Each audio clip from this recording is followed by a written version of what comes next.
This episode is sponsored by Overcast, an independent podcast app that embraces the open world of podcasting instead of locking it down. No exclusives, no premium content, no paywalls, just a great podcast app for everyone. Get it for free in the App Store. Muffed Movies. Fuck, sorry. Can we start over? Stop. Everybody stop. Fuck. Shit. Blastropodcast presents Muffed Movies, The Thing, Part 2. Andy. Come on. That would be like the shittiest intro for someone who'd never heard the show. That's somebody's first episode, and that's how we started off. Like, that's worse than like giggling into microphones and playing grab ass. Yeah. Okay. Let's try it again. Blastropodcast presents Muffed Movies, The Thing, Part 2. It is a time of tension for the men on the Antarctic research base. A strange alien entity has infiltrated their ranks. Lives have been lost. But can these brave scientists and soldiers figure out the mystery of the thing? Or will it be too late for all of them? Find out as episode 2 of The Thing begins. Smash cut. The storage room.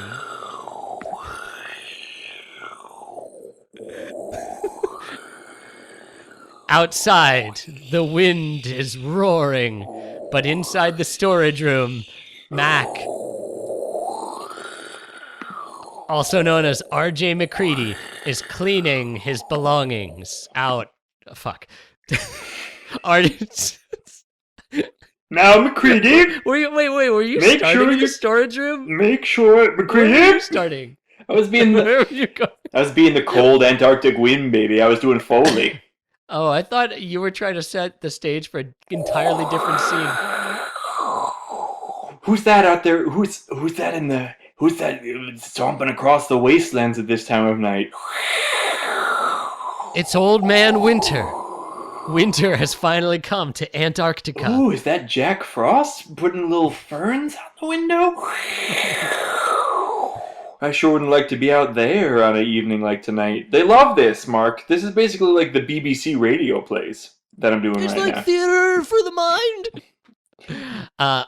R.J. McCready, or Mac, as the guys on base like to call him, our rough and tumble protagonist, is cleaning his belongings out of the storage room, grumbling to himself, when suddenly George Bennings, the red-headed biologist, and Windows, the radio operator who always wears shades, walk through the door carrying the shrouded corpse of a grisly, incinerated alien creature. They bring it into the room. That's right, McCready. Make sure you get all of your supplies out of here. The Sarge said that we've got to lock this room up with this creature inside. I'm sorry, who's talking to me now? It's me, Windows. You see it? Wait, Mac looks at the window with the frost on it, then back at the man. No, it's a common mistake. But I'm the man called Windows, known as such because of my habit of wearing sunglasses at all times, don't you know? Yeah, okay. Yeah, I'm moving. And Windows. I'm George Bennings. Do you remember, Mac? I got shot with a gun earlier by a Norwegian fella. Yeah, Bennings, everyone remembers you from the opening where I'm you got a meteorologist. Shot. Can't forget that you're a meteorologist and not a biologist. And I'm a thing. Thank you, but I believe it is what we've decided to call you. Oops, back to sleep for me. The men move the incinerated, shrouded corpse onto a couch, nice and cozy, and suddenly Fuchs, the base pervert, stumbles into the room. He approaches Mac and gets real close to his ear. Hey, Mac, we gotta do. Mac, can you step into my little spider's web here for a second? I gotta talk to you in private, huh? Oh, jeez, man. Fuchs. Look, whatever That's you can me. say to me. No, they call this guy Fucks. That's what they say about me. Yeah, I'm sure you do. Look, I don't see why we need to speak privately. And furthermore, it's -40 outside. You take me outside, I'm going to freeze to death. Come on, Mac. Just let's go hang out in the crawler, huh? Just let me get you alone for a second. Get you out of those wet clothes, huh? We just ooze outside and get into the crawler for just 2 minutes, huh? 2 minutes of your time. Gee, you mean the thiacol? Which, by the way, is a snowcat ski dozer model 301 named affectionately Thiacol after the company that manufactured them. If this were the 80s, we might recognize that name. The only thigh I'd like to call is the girl's thigh, and the only thing I would want to tell it is hey, why don't you go spread the word? All right. Mac places a stiff arm over Fuchs's mouth for Fuchs to bite down on, and they walk together outside. Fuchs furiously rubs his tummy in concentric circles as they walk. They walk together, leaving the room en route to the snowcat. They leave behind Windows and George Bennings. Windows looks at the thing one last time. It seems to be still. We ought to just burn these things. I don't see why we're keeping it around. Are you kidding? Someday that's going to be some guy's Nobel Prize. And I know all about the Nobel Prize, being a meteorologist. Wink. Yeah, I'm going to go rub it. What? Windows exits, leaving that hanging in the air. And speaking of hanging in the air, a tentacle snakes out from under the tarp and just gently turns its head, towards the lonesome Bennings. Oh my god, if you thought that was the most dangerous creep on the floor, smash cut to the floor of the Thiacol snowcat. Fuchs is rolling slowly over and over on the floor panel while Max sits uncomfortably smashed into the driver's seat trying to keep as much distance as he can. And so this girl's like, you gotta buy something or you gotta get out of here.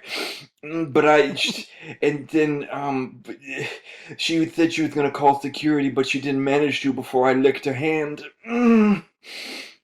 Yeah, okay. Fuchs, you've told me that one like 12 times already this trip. Now, oh, it's as good the 12th time as it was the first. Listen, you little asshole, don't you have something of consequence to tell me? Oh yeah, I was slithering around on the floor of Blair's old lab, and I found these lab notes, and he says that thing ain't dead yet. You know, that thing that we burned up? Ooh. You mean the It? The It, yeah. Remember in episode 1 we decided that the thing is too general, so let's call it It? Sure, let's stick with that forever, huh? Yeah, let's do. Well, we made a choice. It's a good bit. It's a good bit. It's worth it. Clash of the Titans. Fuchs crawls into the glove compartment and rolls around for a while, dislodging some chapstick and a pair of sunglasses. Oh, happy day. A little place just for me, Mac. Oh, I think I'll never leave. Smash cut to the storage room. Windows returns after rubbing it and discovers George Benning's bloody, shredded clothes. I say, old fellow, that's not cricket. What is cricket these days? A slimy, naked, senseless George Bennings, covered in creeping tentacles and tendrils, reveals itself in the corner. Windows jumps in the air 2 feet, his legs spinning in a circle, in a cloud of smoke. Windows gets TFO. Thank you. Spelling was never my strong suit. Smash wipe! And then she said that the library was closed, but I was already on her back. It took 3 firemen to pry them off, to pry me out of there. Mac is fingering a grenade that's attached to his bandolier when suddenly Windows runs up to the windows and slaps his hand against his namesake. I say, fellas, bit ironic, isn't it? Windows hammering on the windows. Oh, geez, just when it was starting to get real good. Windows breathes on the windshield. Glass? Yeah, the windshield glass, and writes backwards, just for fun. It reads, Benning's in trouble. He turns and races back into the base. Well, that's my cue. See you later, fucker. Matt throws himself out the windshield the fastest possible way is a straight line and chases in Windows' wake. Wait for me. Fuchs jumps into the snow and burrows like a Tremors into the base. Smash cut. Interior. The old storage room. The old storage room. A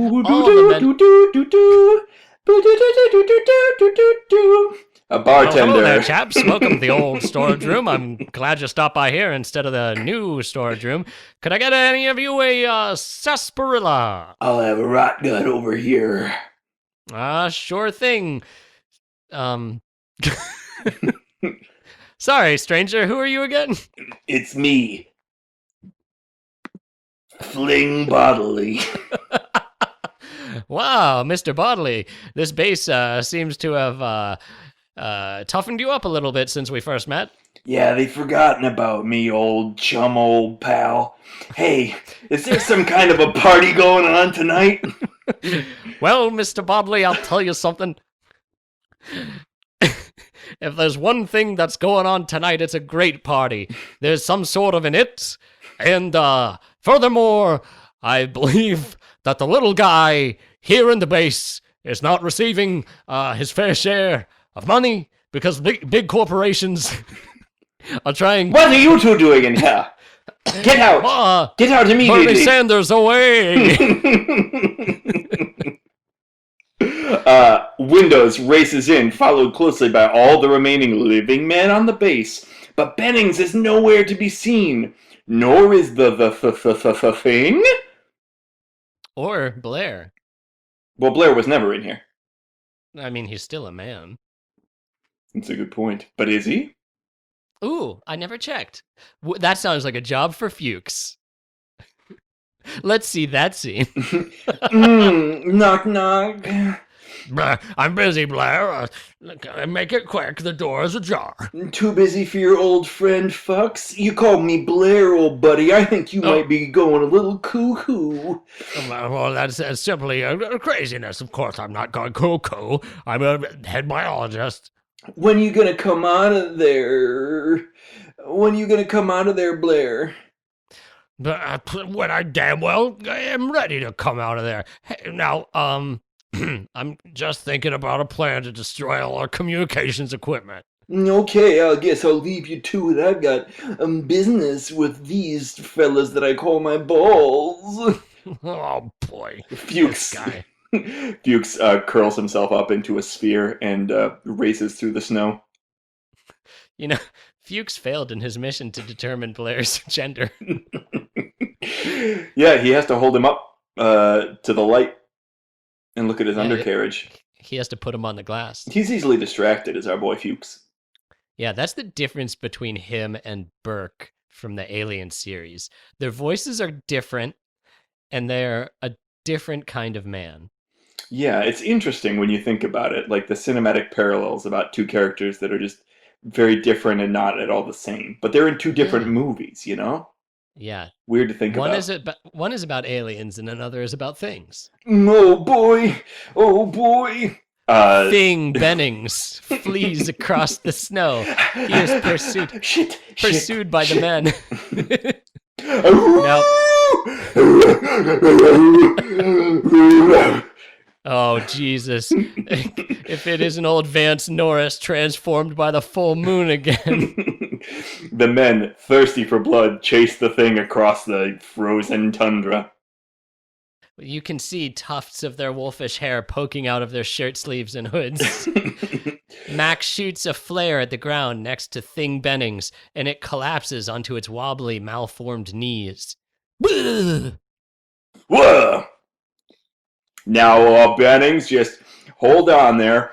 Why don't you go ahead and show us your hands there so we know we can trust you. Oh, these hands? Thing Bennings pulls out of its pocket Mac's missing hand. Hey, now, it was a fun prank the first time, but now it's just really starting to bug me. Mac retrieves his hand. Magic. As Mac pulls his own hand out of Thing Bennings' quote-unquote hand, the light of the flare kicks up, and he sees that instead of hands, Thing Bennings has long, ghastly tendrils, death claws, as it were. Don't worry about that too much, fellas. I've been joiking it. That's what happens. The men all nod to each other in understanding. That is, according to them, a thing that happens. I learned that from my priest growing up. Now wait, gentlemen, I can tell you as a doctor that that's not a thing that happens. That's just something you've all gotten into your heads and have spread around as a rumor. Your hands are not going to change. Dr. Copper looks over his spectacles with a wise and knowing gaze at the rest of the troop. They all wrinkle their werewolf snouts in a sense of fear and shame. So wait a minute, if that don't happen when you joints it, that means that ain't Bennings. Of course it ain't Bennings, you dipstick. Mac kicks over just a loose barrel of fuel, and it sploots out all over Thing Bennings. He is suddenly and violently immolated. Well, thank goodness we had that flare to light the fuel. But speaking of flare, where's Blair? Good one, Chief. Thank you. Wait. Gary looks around, his chest held higher than it's ever been. Good one, Chief, says Fling bodily. Thank you. Although again, I'm going to have to ask you to leave the base. You are not military personnel. We'll see. Time will tell. Fling Bennings puts a Fling Bennings. Uh-oh, that's one. Oh, God! If you say it too much, then Fly By Night will come and get you. That was 3. No! Now I have to take you to my pleasure dome. No! And you're not gonna like it, huh? Fling bodily is taken off into the darkness. Oh, no. Carried by some winged creature. Fly By Night mistook Fling bodily for me? Yeah, lucky you. Bodily? Lucky you. Yeah. I'd have to finish this podcast on my own. I dodged a bullet. You certainly did. And I bowled a dodge it, says Fuchs. I say, did anyone hear my joke from earlier? Suddenly, a gunshot rings out from inside the base, and that's not just us not knowing what happens next in the plot. That's actually what happens next in the movie The Thing. Smash wipe! All of the man-wolves run into the hallway beside the radio room, from where they can hear Blair raving and ranting, screaming and smashing. Savings this December. No, you're not. None of us are getting out of here. No, thank you. I don't think so. Here's Johnny. Blair has cranked up Rammstein over the entire base speakers, and it's just alternating between shooting and fire-axing the radio equipment. I'll kill all of you sons of bitches. Ain't nobody getting out of this base. We're all staying here forever. Mac walks into the hallway where the men have already taken shelter positions. Mac is holding chunks of helicopter interior. Hey, did you guys know that someone sabotaged the helicopter? Oh shit, what's going on in here? Yeah, Mac, we did know that. The helicopter druid stopped by earlier and told us he was crying. Oh. But listen! Oh, yeah. No, you go first. It's only polite. Seeing your youthful, enthusiastic face gives me an idea. Childs, you go around the back and enter the radio room from the side entrance. Try to reason with Blair, and then the men here will rush him if that doesn't work. Alright, what if I dressed up as a girl, Blair? Try to seduce him. I feel like that's more of a job for Fuchs, but I mean, if you know, whatever. Fuchs crawled into the ducts and he greased himself up. He doesn't come out for hours sometimes. Childs races off to the other entrance to distract the furious Blair. Meanwhile, Mac picks up a table and charges from the other side. You guys want to play a tabletop game? Yeah, I really enjoy Settlers of Catan. What? Oh, were you making a joke? I enjoy Settlers of Katana, says Blair. Unsheathing his blade. He slashes through the table towards the men. They all take a step backwards when suddenly Childs appears from the door behind Blair. You shouldn't put a blade on an honorable opponent unless you're prepared to use it. Childs unsheaths his own laser katana from behind his back. When you left me, I was but a student, but now I am the master. Come at me then! With a clash and a smash, the laser swords of Darth Blair and Obi-Wan Childs ignites the air. The other men watch, tears streaming down their face at this long-awaited but still heartbreaking duel between the former friends. You'll never get out of this, Childs. I've got the high ground. I don't intend to get out of this, Blair. Just to distract you. It's time, says Copper. He claps his hands together, and the floor of the radio room becomes quicksand. Childs vanishes from the interior of his trench coat, which crumples to the ground. What is this magic? Blair is sucked into the very center of the earth. Well, alchemy has one use, I guess. Huh? Dr. Copper looks around blankly. Wait, did Childs just die? Everyone is more distracted with Child's weird Jedi death than with Blair's amazing feat of earth alchemy. No, I'm right over here. The men turn around to see a resurrected Childs bathed in bright light. I'm stronger than ever before. They can see the new Childs is just clad in shimmering garments, free of its trench coat. Everyone sees that Childs is made up of two separate children standing on top of each other, and they all accept it. It's a really it's a heartwarming scene. Mac sheds a single tear. My father was Childs in World War II. He died never telling a soul. I'm glad that we can live in the open now. Childs lays a hand on Mac's shoulder. Ah! It burns Mac.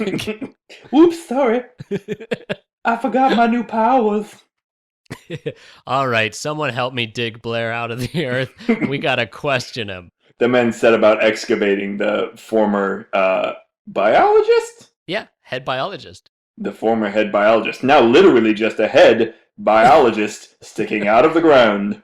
Fortunately, the men still have their werewolf abilities, and they claw like dogs at the earth, exhuming Blair in under 30 minutes.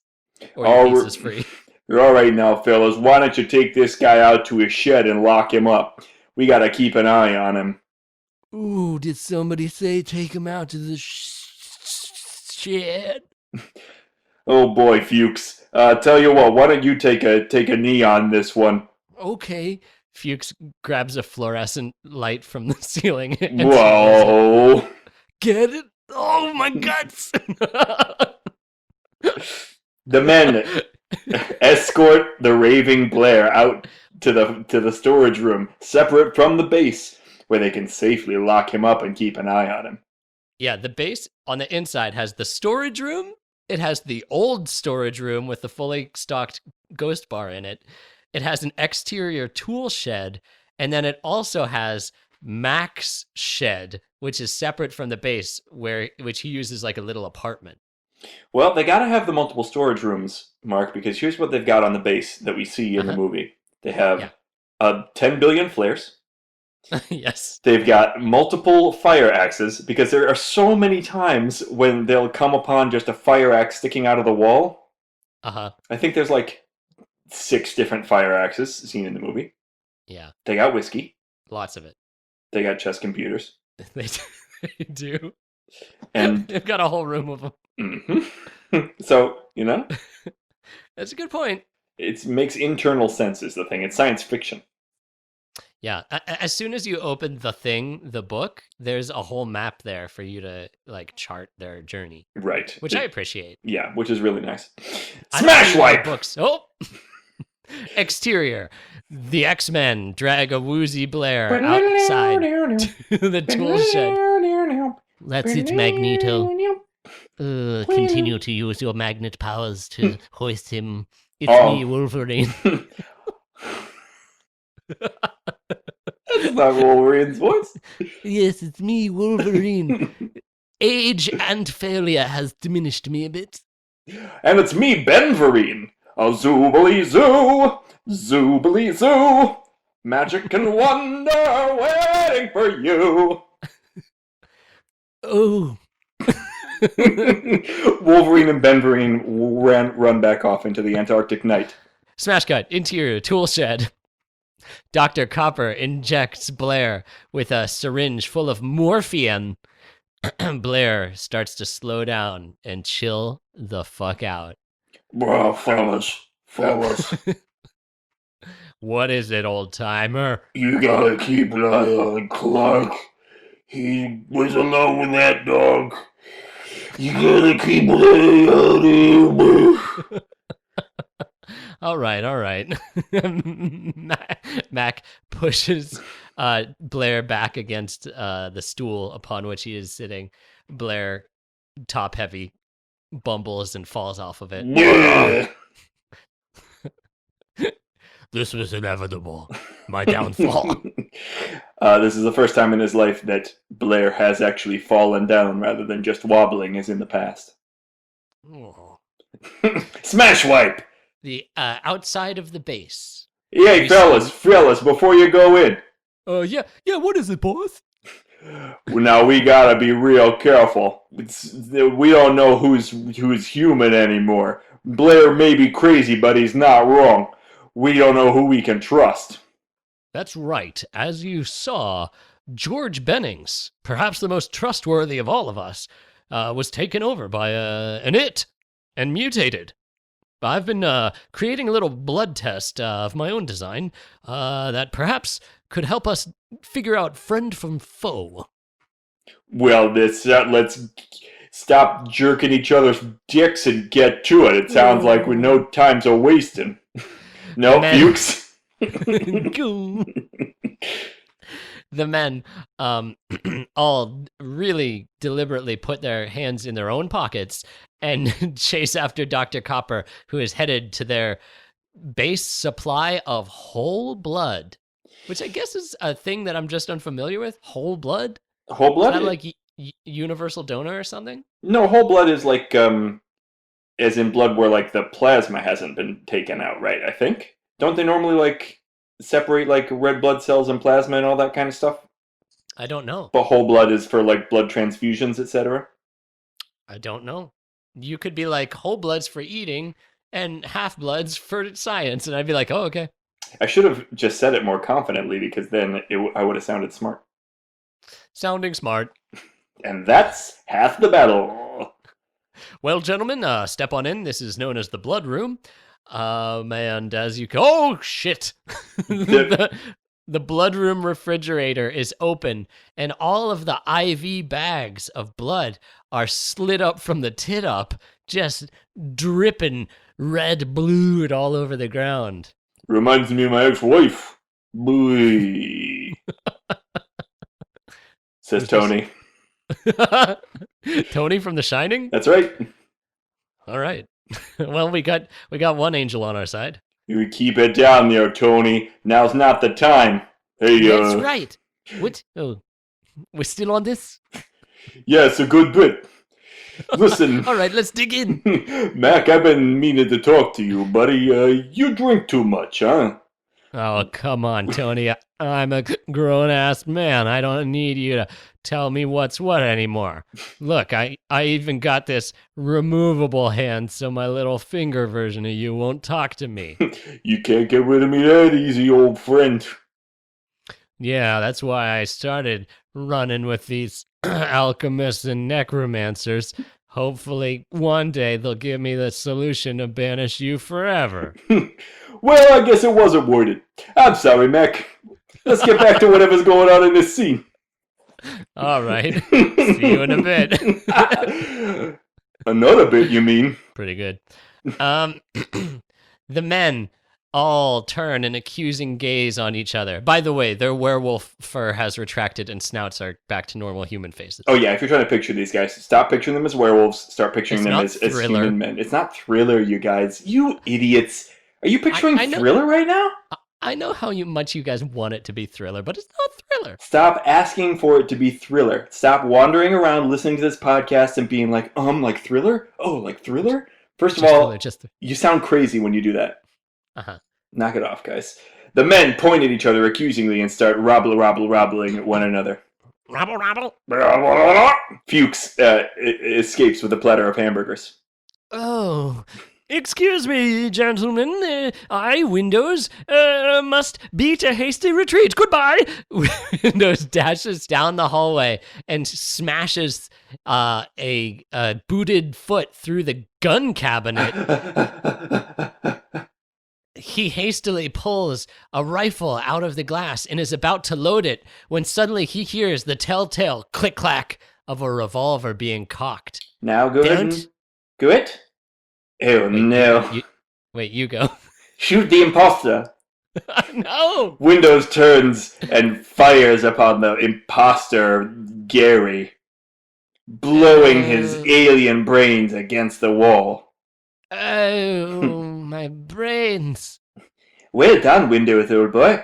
I sure am glad you had the foresight to go and get that gun.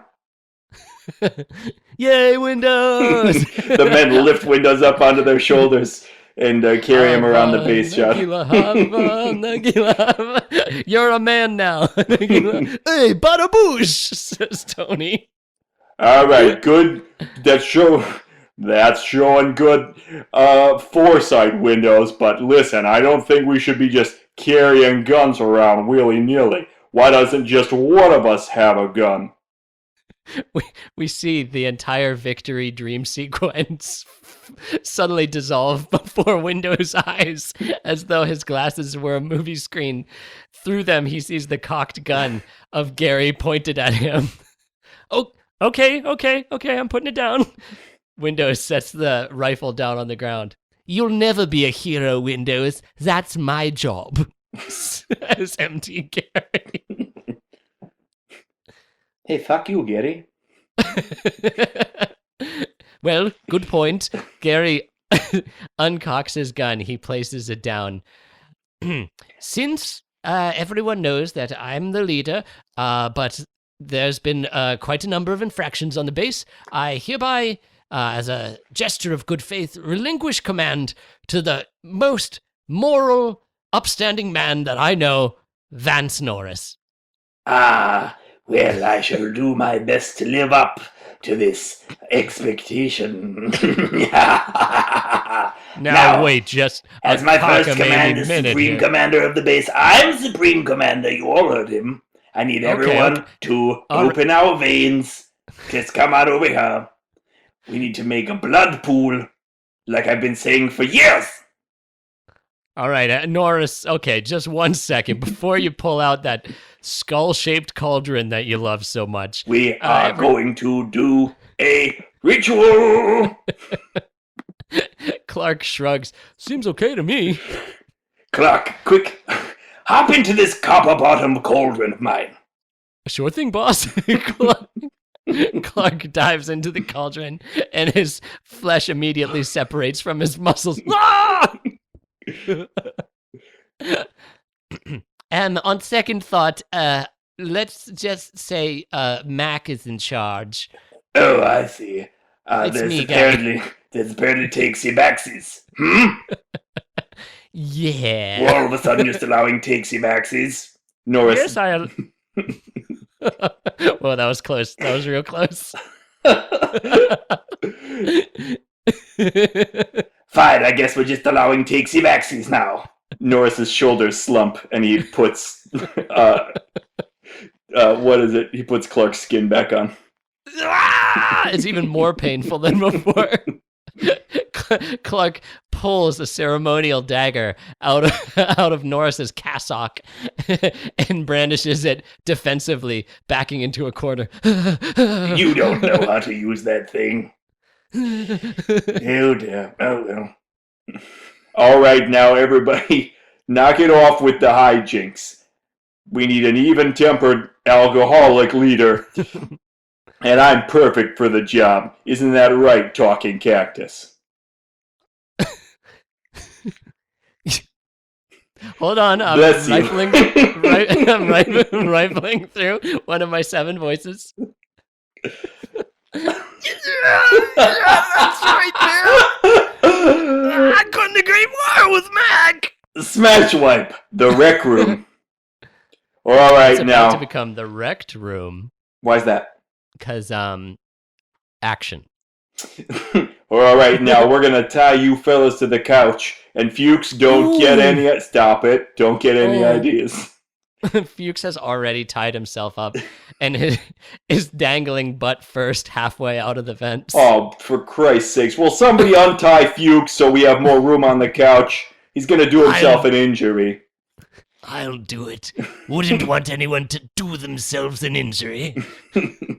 Vance bites the ropes open and removes Fuchs from the couch and replaces him with Gary, Dr. Copper, and Clark. The usual suspects. Windows, of all people, shoots up the suspected guys with morphine. By the way, they are suspected because Clark spent time with the dogs, and Gary and Dr. Copper both had keys to the blood room. That's right. In case you all are like, this doesn't make sense. Why these 3? Now, for those of you watching, we're tying these 3 gentlemen to the couch. As you can see, nothing up my sleeve. Copper had the keys to the blood room, as did Gary. As for Clark, he spent an inordinate amount of time with that dog friend of his, don't you think? And if you recall, the dog ended up being an itch. So, seemed a little bit better safe than sorry to me. Anyway, I'll be back later. Is this Gary speaking or the necromancer? No, this is the helicopter druid. Oh, the helicopter druid. He's hovering outside of the window, watching. But again, he's getting some not voiceover gigs. Not interfering. Yeah, it's honestly, this is a little bit of nepotism. The director is a helicopter. Excuse me, fellas. The talking cactus hops in. I just wanted to, get it out in the open. Full disclosure. I spent some time alone with the dogs. The cactus puts out its arms. Let's see how you like a little fire, old buddy, old pal. Wait, what about tying me up with the other? No! Mac goes after the cactus with a blowtorch. It begins to erupt in a flurry of tentacles. Whoa! Good one, Mac. Windows blows it away with his rifle, which he's never relinquished. So magical. That talking cactus was suspicious to me, Andy. Yeah, I mean, first of all, last I checked, cactuses ain't talk. Right? I mean, maybe I'm just like ignorant. You are. Oh. Smash wipe! Suddenly, the power goes out. Oh, Jesus fucking Christ. Don't worry, everybody. It's me, Fuchs. I can see real well in dark places. Fuchs' eyes glow in the dark with an internal radiance of their own. Let me just get to the bottom of this one. We see the eyes go lower and lower until eventually they seem lower than eyes should be able to get on a human to the ground. How low can you go? They trace a serpentine path out of the room and to the exterior of the base. Well, even though we're in the dark, I feel relieved that Fuchs is gone. Yes, can we all agree that maybe we just lock the door and leave Fuchs outside? Is there anyone that wants to vote against that? Not I. Let's do a show of hands. Oh no, these three are tied up, so it's not going to be. Hold on, let me get them untied. Hey fellas, look what I found outside! Oh, Jesus, he's back. I was hoping you would get eaten or something. In Fuchs's mouth, he is holding Mac's jacket. It is shredded, just like the ones that the previous It's got to. Now hold on a second. Whoa. Mac, what's your jacket doing outside shredded like the other ones that the It's got? Look, man, as you all can see, that's not the jacket that I'm wearing right now.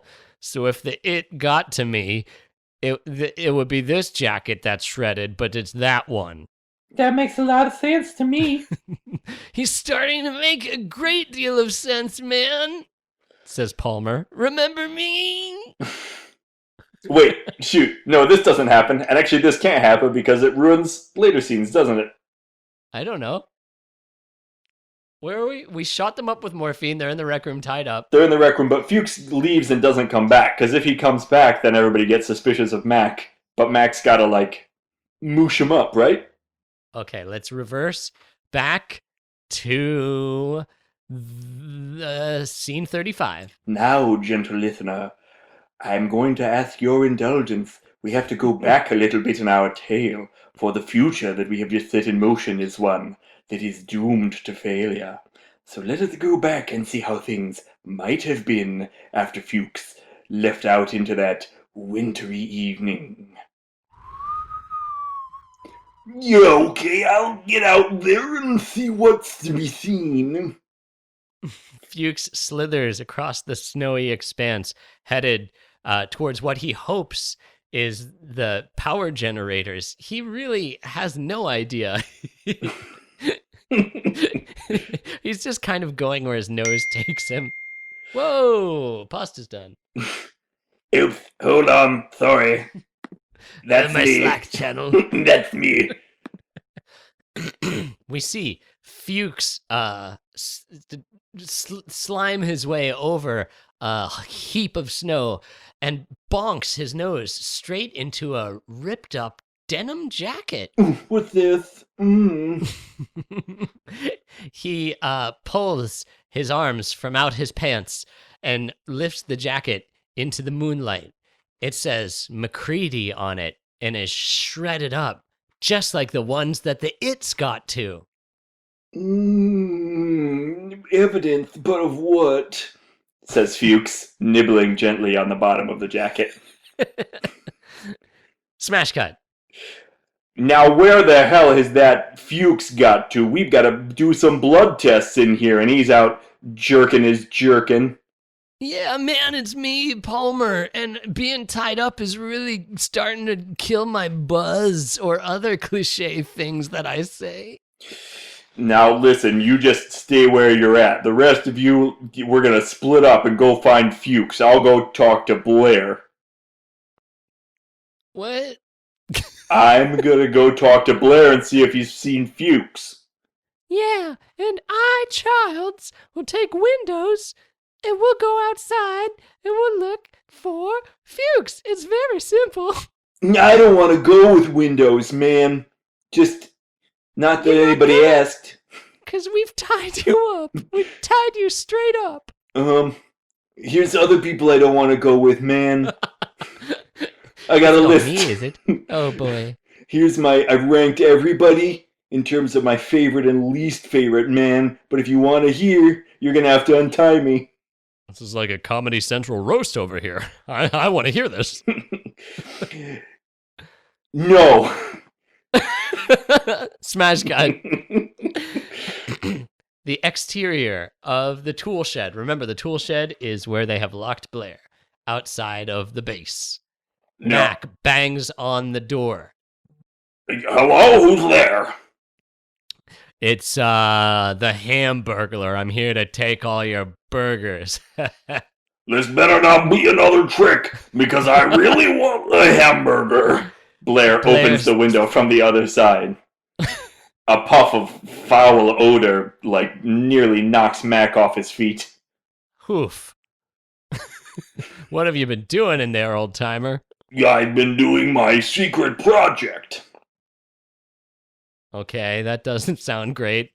Look, man, I came out here to you investigating what? Mac looks at his whiskey bottle. Help me out here, man. You're all right, buddy. First of all, you really shouldn't be. This is a high-stress situation. You need your wits about you, huh, man? Sure. Second thing is you're trying to see if he's seen Fuchs. Oh, yeah. Okay. Blair, have you seen Fuchs? It's not Fuchs. Fuchs isn't it. I know for sure, and neither am I. Go ahead and why don't you open this door and let me in. Let me in, Mac. Let you into the outdoors? I'm not gonna crawl inside anybody's skin or anything. Just let me in. That's just the kind of thing that an it might say. Oh, foiled again. Mac shuts the cabaret-style speakeasy window and tromps back toward the base. Now, Lloyd, old buddy, old pal, why don't you give me a specialty of the house? Well, okay, Mr. Blair, but I'll tell you, this is the last one. You know, we're not made out of money here. I'm well aware of that. Now, there's some sort of fancy event going on tonight. Yeah, but you're not invited because you're poor. Oh. Blair pulls his pockets inside out, and a moth flies off out into the cold Antarctic night. Smash wipe! Exterior of the base. We see Mac, Nulls, and Windows.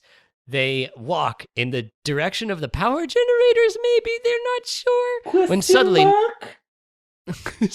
Nulls trips over something hard and black in the ground. Tinkle, tinkle, tinkle, skittle, skittle, sprink. Now what the heck is this? Nulls reaches down and brushes off a skeleton?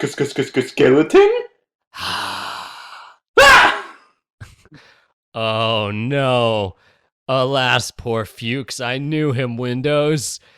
Mac pulls the skull of Fuchs with its glasses. Pervert glasses still burned into it. What? That's in poor taste, old fella.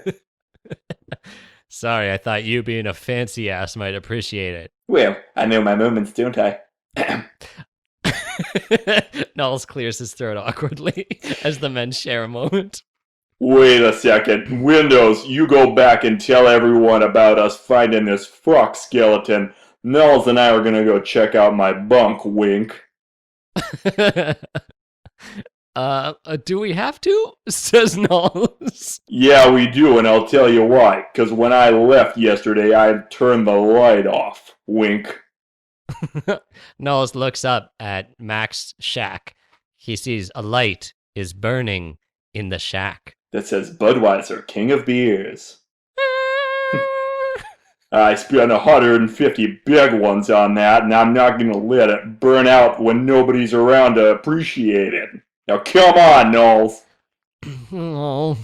The two tromp up through the darkness towards Mac's cabin. Windows updates.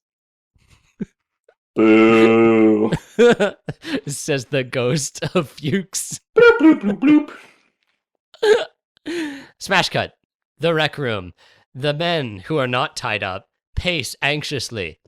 Child looks at their watches. All right, man, it's been 45 minutes. Time to board up the outside doors. Okay, Mac and sounds Knowles good. Sounds are good. obviously dead. Slap, slap, slap, slap. The men start slapping nails into the boards to hold out the cold Antarctic night and prevent anything Using their unwanted from Shaolin getting technique. in. All of a sudden, there's a knocking at the chamber door. Let me in! Fellas, let me in! Oh, why? 'Tis the wind and nothing more. No, it's me, Knowles! It's really hard to roller skate out here. Come on, open the doors. Oh, he's right, boss. It is Knowles. Knowles staggers in, his roller skates frozen solid from being outside in the cold Antarctic air. Luckily, he had that sweatband on. Oh, God. Knowles is just covered in frost. He struggles to breathe, his lungs so cold. Oh, thanks. Hey, I lost Mac in the storm. I left him behind. Wait, Vance Norris says, moving smoothly on a shadow. Did you lose Mac in the storm? Or did you cut him loose? I cut him loose, man. Look. Knowles holds up the evidence that Fuchs died for. The tattered remains of one of Mac's, long johns, is it? Denim jacket. His denim jacket. And it's custom denim too, so you know you won't want to lose it. Oh, that was really cool looking once. You could have made a fortune selling these babies in Russia. I know. And this is what Fuchs found before he died. Mac's one of them.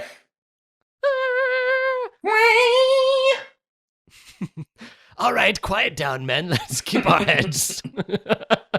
Suddenly, one of the locked doors, the handle begins to turn. Slowly. Whoa, let me in, fellas. Now listen, you guys. Let's use our heads here. That might look like Mac, but nothing human could survive that long outside of the base without a guideline. Right, Knowles? Yeah, that's right, says Knowles, who just came in 30 seconds earlier. Yeah, nothing could survive outside for that long. It's gotta be one of the monsters. That's right, Fling Bodily. You're back. I never left. With Shatter. A smash, the window breaks elsewhere in the base. The men, giggling, race off to see what is the matter. Smash cut. The hallway outside the supply room. Childs pounds on the supply room door, but Mac has locked it. Come on out of there, you alien!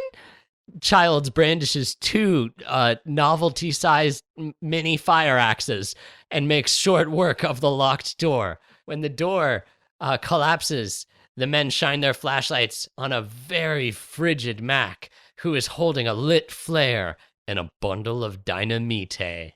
No. Anyone messes with me. Sparks fly out of Mac's neck. This whole camp's going down. Mm-hmm. Okay, look, Mac, it's me, Vance Norris, your friend. And it's me! Suddenly, a shadow version of Vance appears behind Mac and punches him. Mac knocks the shadow version free of him and pushes Knowles over as well. Now, Vance, you know by now that your shadow things aren't any match for me, so knock it off! Anybody sends any other shadow creatures after me, I'm gonna blow us all to kingdom come! McCready stuffs the very, very bright end of his flare into Shadow Norris's heart.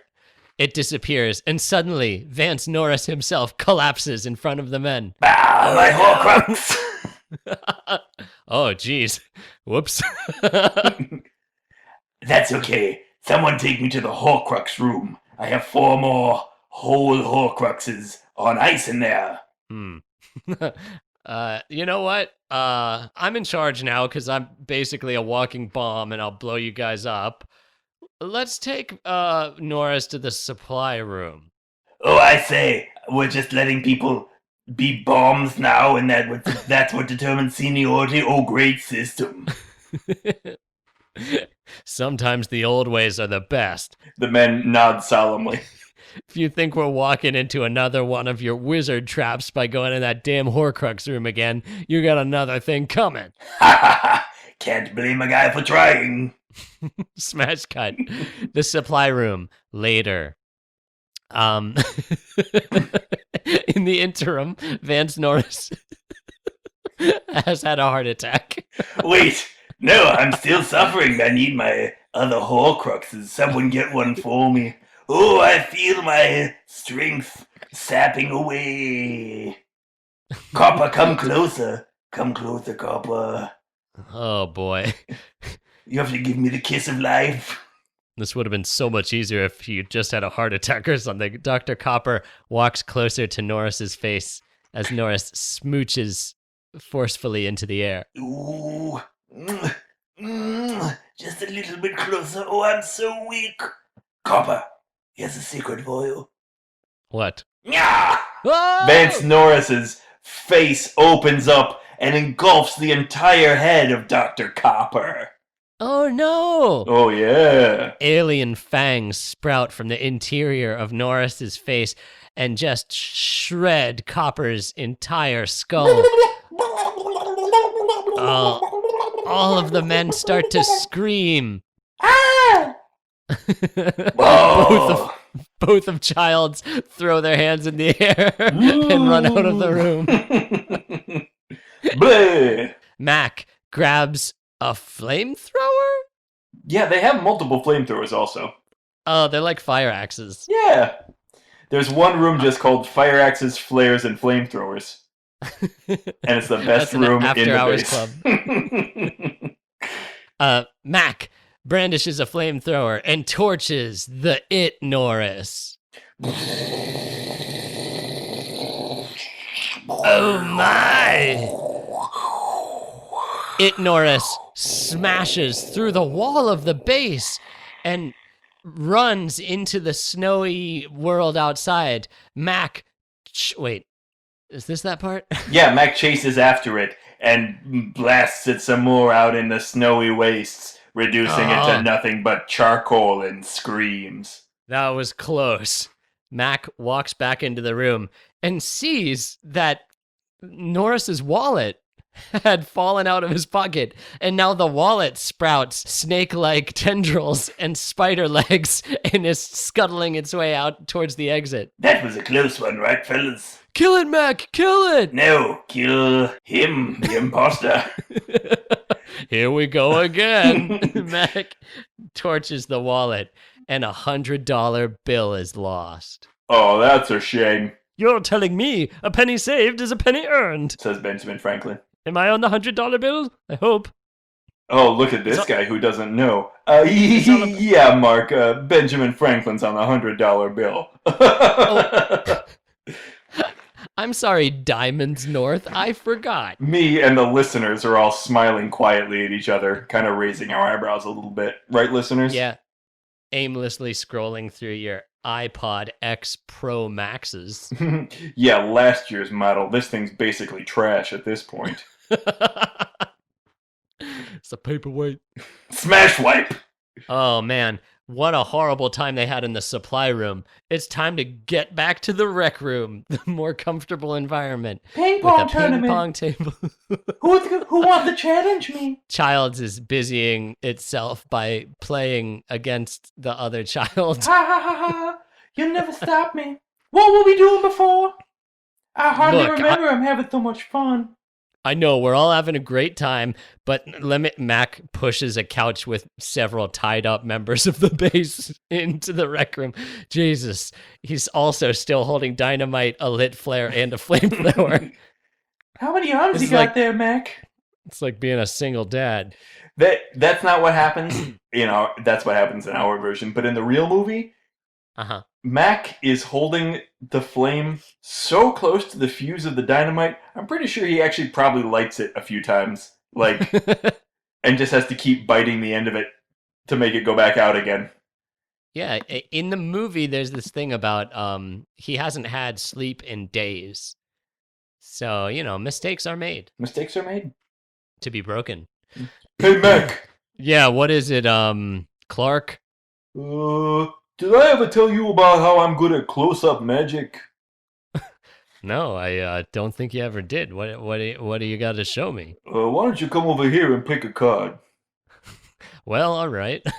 Mac, so sleep deprived, puts his flamethrower on the ground and walks towards Clark. All of a sudden, Clark pulls a hidden scalpel from his pocket and lunges at Mac with murder in his eyes. Mac scores a critical roll and pulls a revolver out of his pants, shooting Clark in the face with one swift movement. Smile, you son of a bitch. Oh my god! Oh my god! Oh my god!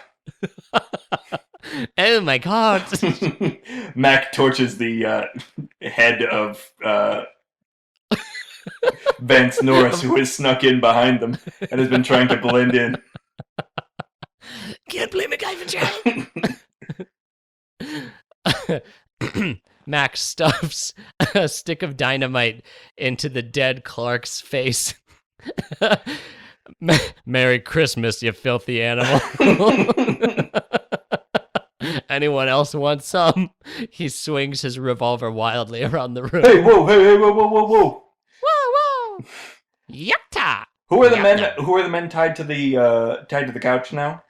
Okay, now tied to the couch, we have Clark, we have Palmer, we've got Gary and Childs. Okay. I mean, let's just get there. Let's just get there. I honestly, I don't think we were wrong earlier when they said they were tying people to the couch, and then they've just tied different people to the couch. Yeah, I mean, the way the movie works is there's time jumps, but over very small happenings. Childs argues with Mac. He's like, "You're gonna have to kill me if you want me to tie myself up." Mac shoots Clark, and then there's a jump cut, and Childs is tied up. Yeah, that's right.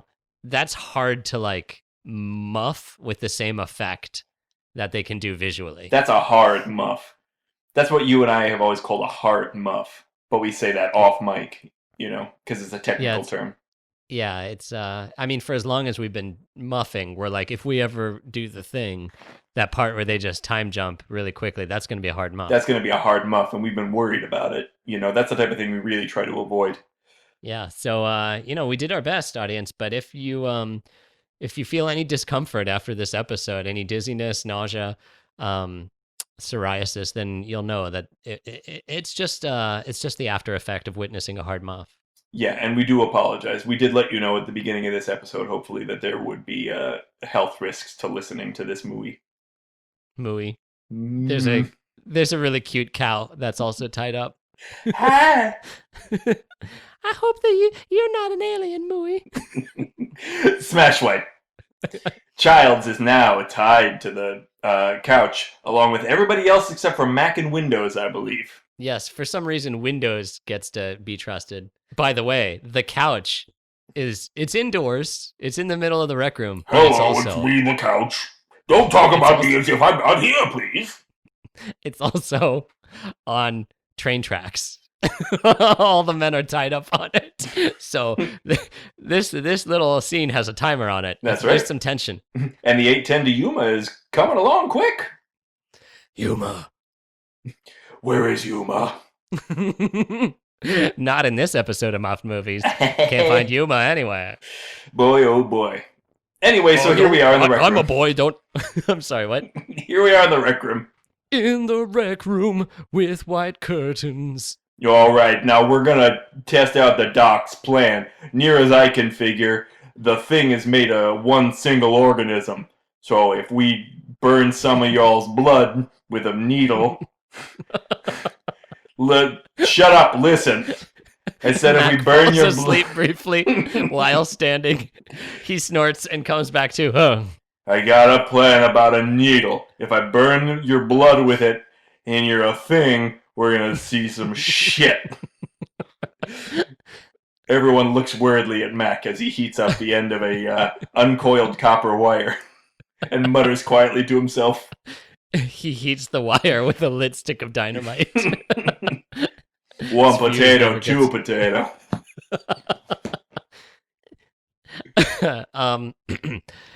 Strangely, Mac has a petri dish with each employee's name labeled on the side of it. These Windows used to be Fuchses. Don't ask me what I used them for. Windows goes around and like scalpels each man's thumb open to extract blood. It makes no sense. No, it is way more vicious than you need to be to get a little bit of a blood out of somebody. Like the thumb of all fingers, it's like a thick part. The king of fingers. It's the captain of the finger. Yeah, anyway, Windows, like a real fucking collaborator, gets blood for his master and gathers the petri dishes, Here you are, presenting my lord. them. All right, now it's time to put the fat to the fryer. Max. Max, get in here. Yeah, what do you want, jerks? Max, you're going to put this wire into each blood dish, and I'm going to observe the results. Like hell I am. Max, What? the base's fryer, leaps at Mac with murder in his eyes. Mac torches him with the flamethrower. He burns up in a pile of tentacles. It turns out that Max was a thing the whole time. Holy shit. Holy shit is right. Windows checks the ash for any items it might have contained. Oh, a gotcha pun. Windows, front and center. I'm going to test your blood. Mac, Yes, my lord. feeling a little lazy, takes the hot wire and just jabs it into Windows' arm. Ew! Ow! Ooh! You're safe. Here's a gun. He hands Windows the revolver while Windows is also holding a rifle. My life for yours, my lord. Windows licks All the right. gun. Oh, you got coronavirus. Oh dear, too soon. Sorry. Now I'm going to show you, dickbag, something that you already knew. Mac grabs a wire and stabs it into his own blood. Nothing happens, although the blood does ignite briefly as it is partially oil. That's right, it's mostly whiskey. Yeah, nothing to worry about. Mac reheats the wire and plunges it into Palmer's blood. But what's this? Palmer's It's like- blood begins to freak out from the... Leak out. Leak out? Hang on, Blood leaks? this would be better if I could remember the parts of blood. Let me go back. Oh boy. How about... Plasma, platelets, platelets, hemoglobin. hemoglobin. There we go, let's go back. Okay. Iron. Palmer's blood begins to freak out from the hemoglobin out. Oh, it's like Mac has opened up a novelty can of peanut brittle, but inside, instead of a fun sock snake, it's an alien. The blood becomes a weird sword of hand and flies out of the dish, then splats against the ground and slinks away. Oh shit! Oh, Childs good turns show. to look at Palmer, who is still tied to the couch with him. But Palmer has begun to tremble, just like we saw the wolf trembling earlier, right before. Whoa! Tentacles begin to snake out of Palmer. A cicada-like noise issues forth, and everyone screams. Ah! Windows rushes forward. Takes one step back. Cha-cha real smooth. Palmer's legs spread into the earth like roots, and he stretches his slimy, plasma-covered body, snaps his tethers.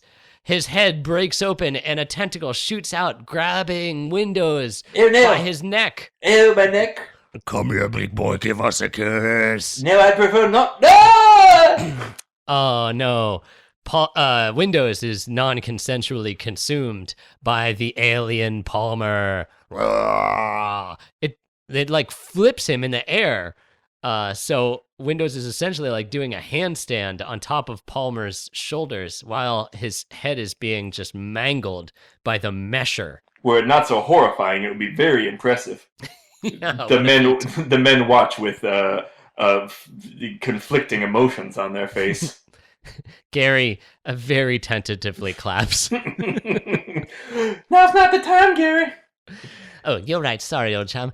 Mac is slamming the flamethrower, the nozzle of the flamethrower, against any hard surface he can find, trying to get it to work again. Now, just give me a minute, cheap piece of Chinese shit. Hey, man, that's not cool. Sorry, but it's just a fact. We did buy discount flamethrowers. Oh, yes, I suppose we did. Did someone say my name?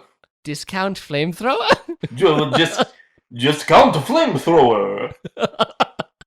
Oh, what is this, blood? Don't mind if I do. No, Count Flamethrower. The blood turns into a thing and starts tearing Count Flamethrower's head off.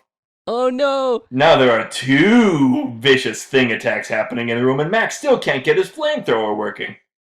Mac, quickly, cut us free. We can handle this. Nope, just give me a second. It just takes a while. It was easier when I was younger. Mac hits pause, and suddenly the entire scene stops. He spends a good 5 minutes cleaning out the flamethrower, adjusting its fine-tuning, oiling the screws, refilling it with fuel. All right, I think I'm ready again. Mac looks up at the helicopter druid and winks at him, their prearranged signal to restart time. Now this is your last one, Mac. I'm forbidden to interfere. Should anyone hear about this, I lose my license. Not to worry, sweet cheeks. I'm sure nothing this fucked up will happen for the rest of the night. Mac, like a deft ninja, blasts both the Palmer thing and the Dracula thing with an effortless wave of his flamethrower arm. Both of them screech and burn into a pile of muck. Wow, that was a close one. Anyway, should we get back to the tests? Wait a minute, who's this? It's... Norris? Me, Norris. The Horcrux of Norris had come seeking its master. It is a bowl of instant mashed potatoes no one would suspect. It has grown spider-like legs and 2 eye stalks like some sort of perverse alien crab. Anyway, let's get a move on. Don't have all night.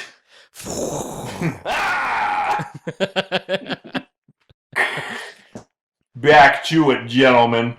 Mac quickly tests the other scientist's blood. They are clean. Bleep, bloop, bleep, bloop, bleep. Bleep, bloop, bloop. Quiet, Blair. Quiet, me. Are you Blair or are you Mac too? Did somebody say my name? Gentlemen. Why did you bring up Blair? Blair's not anywhere. Because you sounded like Blair when you went bleep, bloop, bleep after I did it. Oh, sorry. It's okay, you get 1. It just sounded fun when you did it. I wanted to try it. Everyone wants to try what I do, but Andy. Very few can. It's true, you're the best in the business. It's because I'm polyamorous. You're right now. Speaking of polyamorous, why don't we bring another person in on the fun? I think it's time we went out and did the test on Blair. Yeah, let's get him, yeah! No, fellas. The men, still tied to the couch, charge out of the wall of the base, knocking it down and racing towards the tool shed. Oh boy, I'm gonna have to fix that. Thanks a lot, fellas. Mac tromps out into the Antarctic night after them. The couch buddies, Nulls, Gary, and that's it. Wait, what happened to Childs? Childs is remaining in the base. I'll stay back here, fellas. I'm gonna recharge. Gotta plug myself in. I've been a cyborg the whole time. Quiet. Stop trying to spill the beans about cyborgs. Stop trying to spill the berg about cyborgs. Right, so Mac, Gary, and Knowles race to the tool shed. The door is open. Blair is gone, and only his stench remains. And a freshly baked apple pie. So this is that secret project that Blair was working on. Wait a minute, boys. Wait a minute. Gary takes a step towards the pie. He pulls out a flask of holy water and sprinkles it on. The voice of Vance Norris, legendary necromancer, issues forth from the delicate lacing of the pie crust. Mac torches the pie, which is a shame because it was a work of art. Boston cream pie. That sounded like there was a sound effect in the background when you did that. I'm so good. As they walk across the floor of the tool shed, Mac notices a few loose boards underneath his feet, prying them up. Wait a minute. What? According to my visual sensors, I mean eyes, it looks like these boards are slightly off kilter. Let's pry them, boys. Oh, my favorite thing. Gary gets Prying down. eyes. Gary gets down and begins prying up the boards alongside Mac. They find a hidden hidey hole leading to, whoa, what's this? A human side. Go ahead. It's me, Saddam Hussein. Did you miss me? Oh, you got me. Fair is fair. Whoa, no! Wait a minute and look at that. Okay, what am I looking at?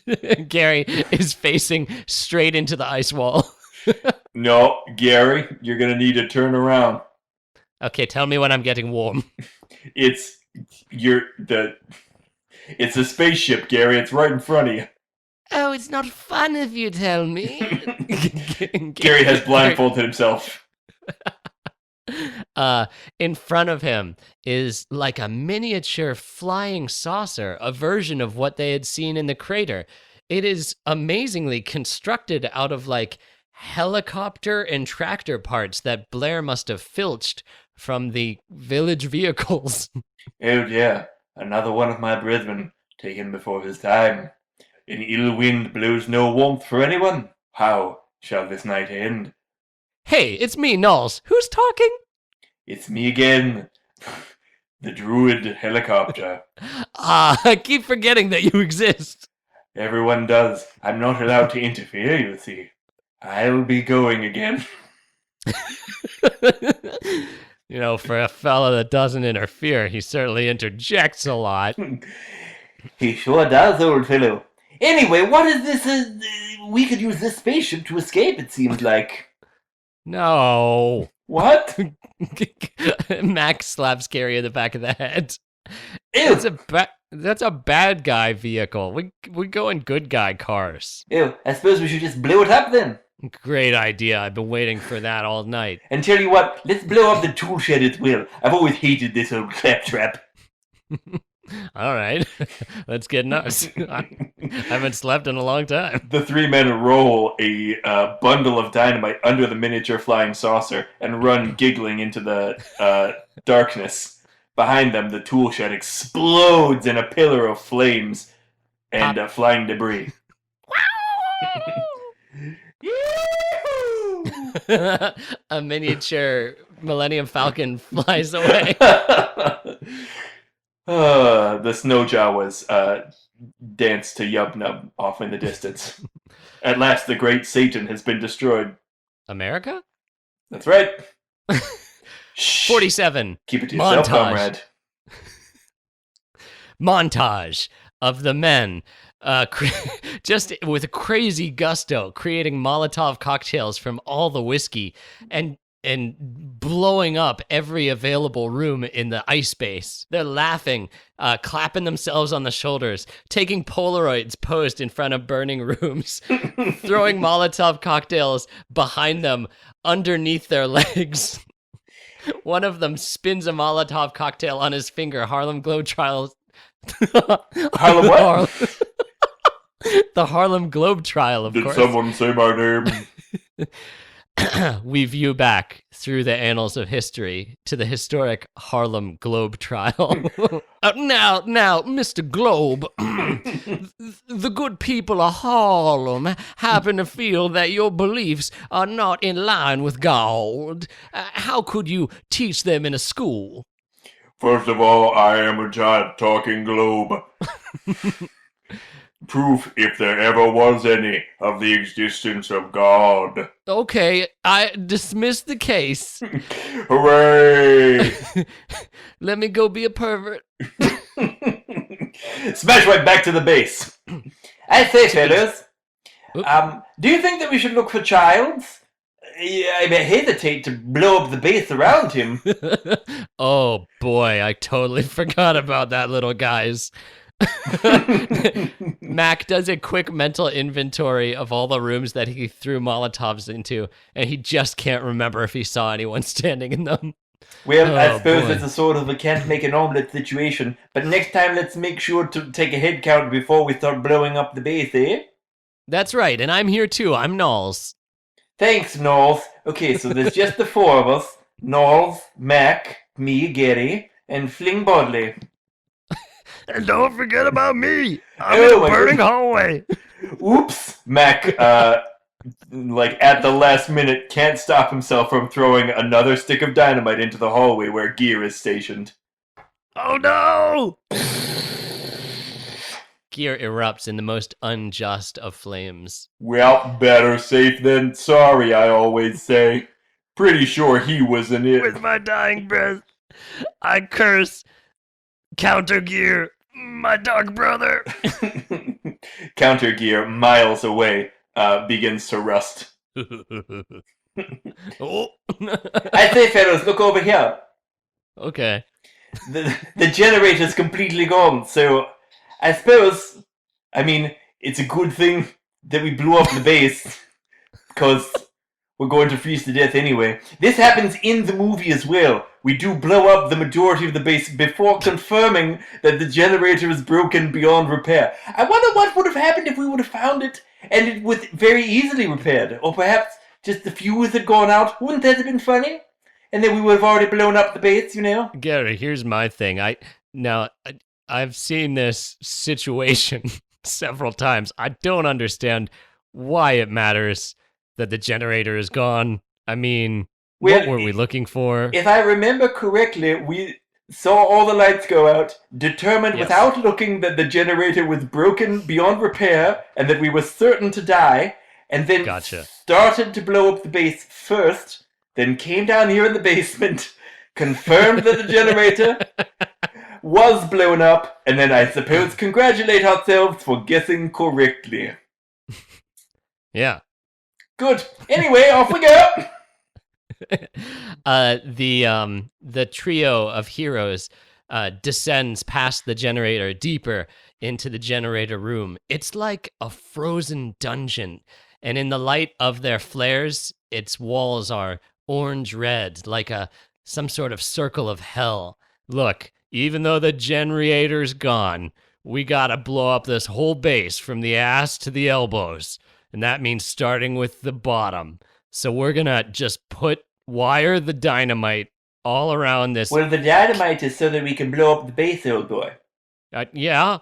No, you said wire the dynamite. No, I'm saying we're gonna wire the dynamite. So that we can blow up the base, because the thing is loose somewhere and we're not sure where, so we're going to blow up the base so that he can't escape, old boy. Gary. Gary wanders off to place his dynamite and mutters under his breath, I'm glad I have this flare to provide me some light to see by, but I wonder where's Blair to provide me some fright to pee by. You rang? Oh dear! Blair appears, morphing out of the wall behind Gary.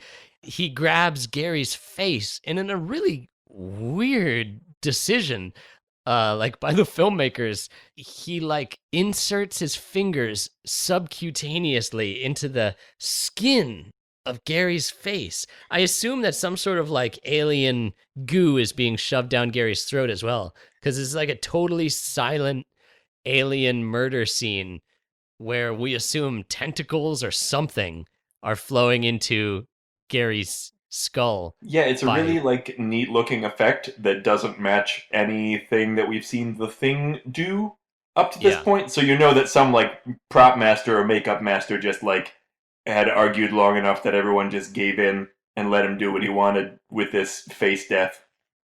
To me, this movie smacks of a lot of like special effects creations that people were really proud of. And they're like, let's just let the camera linger on this prop for way too long. Yeah, which is kind of neat, though. I'm kind of into that. Like, I find that it's the opposite of, like, something like an Alien, where they're like, oh, you're only going to see this in the darkness, and I won't let you see the details of my creation.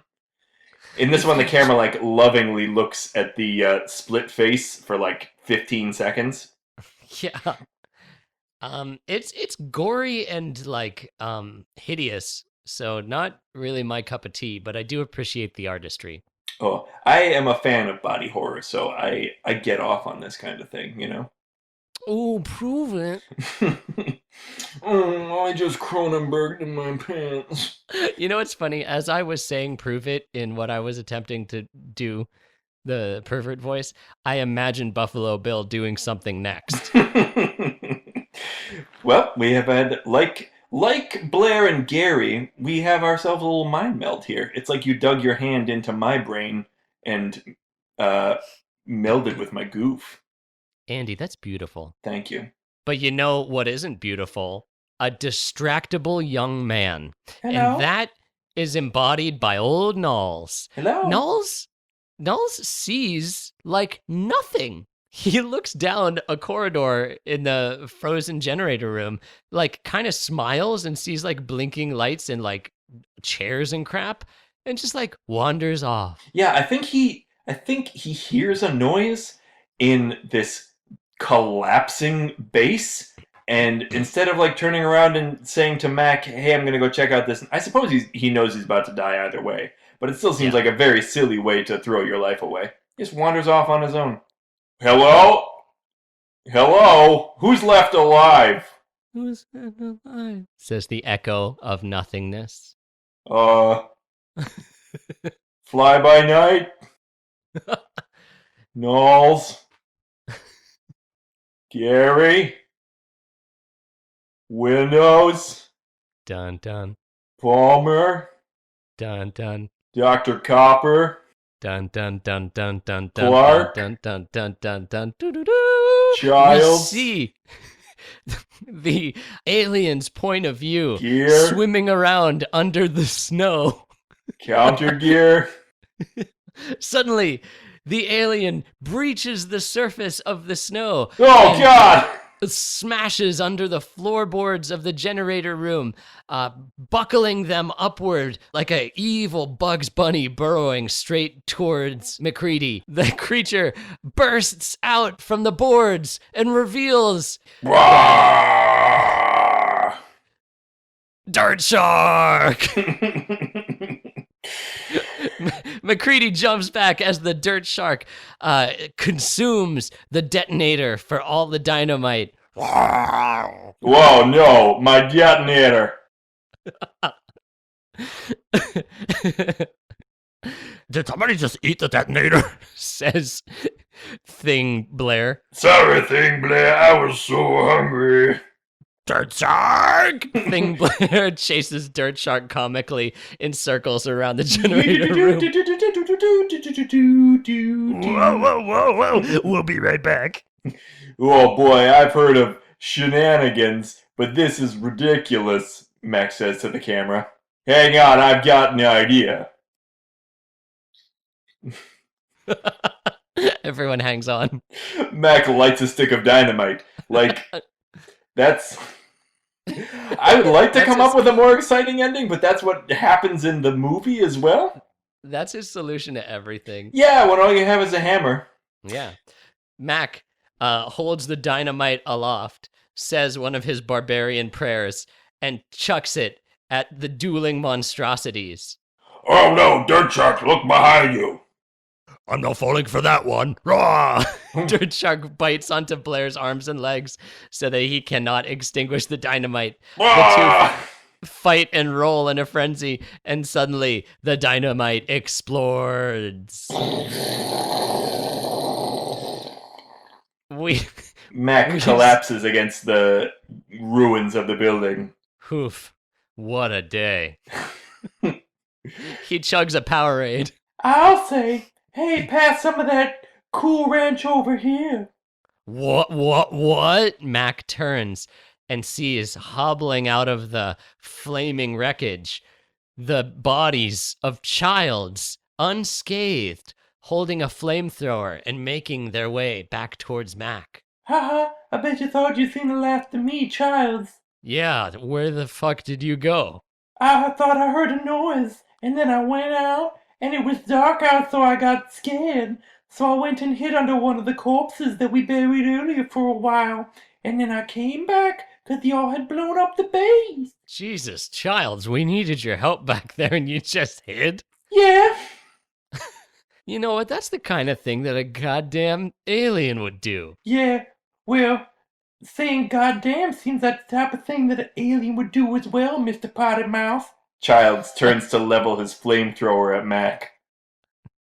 Mac levels his Gakzooka at Childs. Why don't you put your iron away or make it bark, little doggy? Only one man has ever talked to me that way before, and that was my stepdad. Hi, son. Dad? Yep. Oh my god. Believe it or not. Mac puts down his Splatzuka and races to embrace both the childs. Give your father a hug.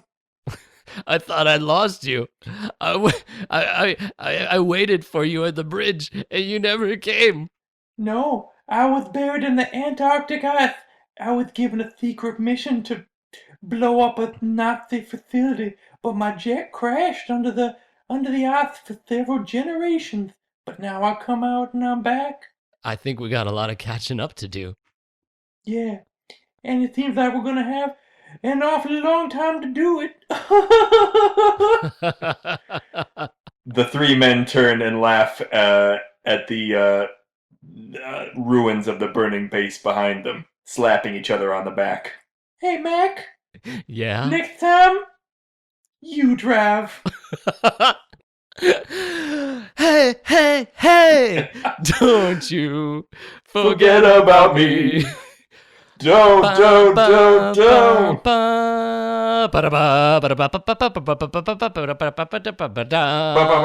has been Muffed Movies.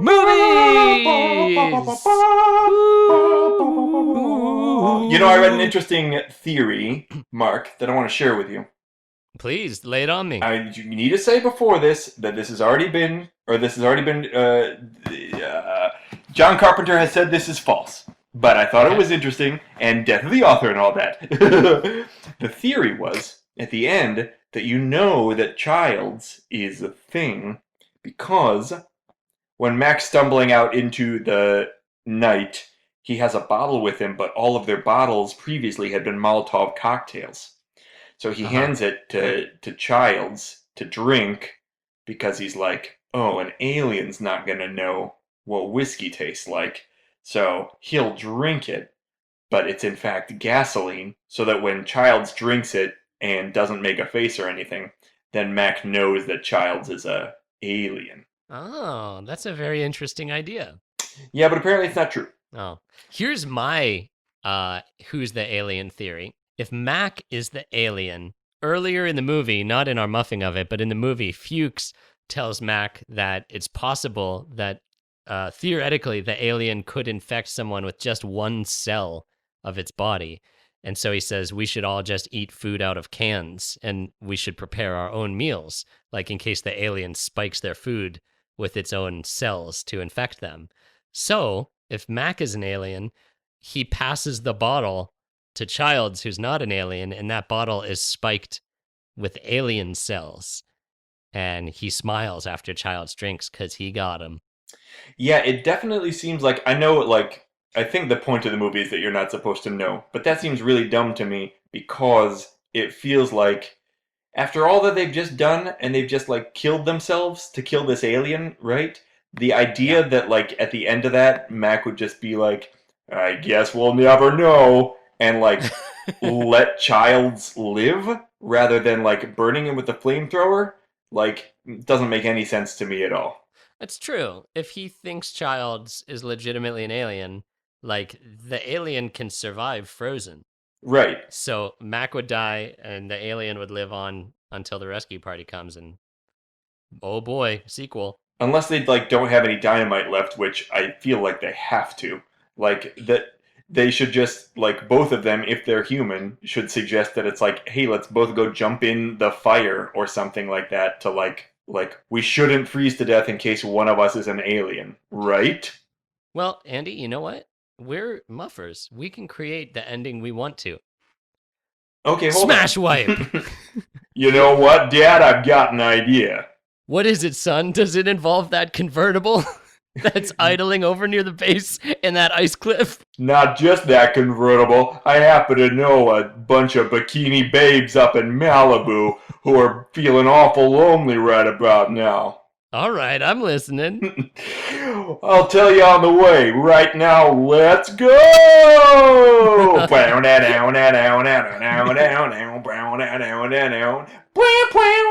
Been working so hard, I'm punching my card.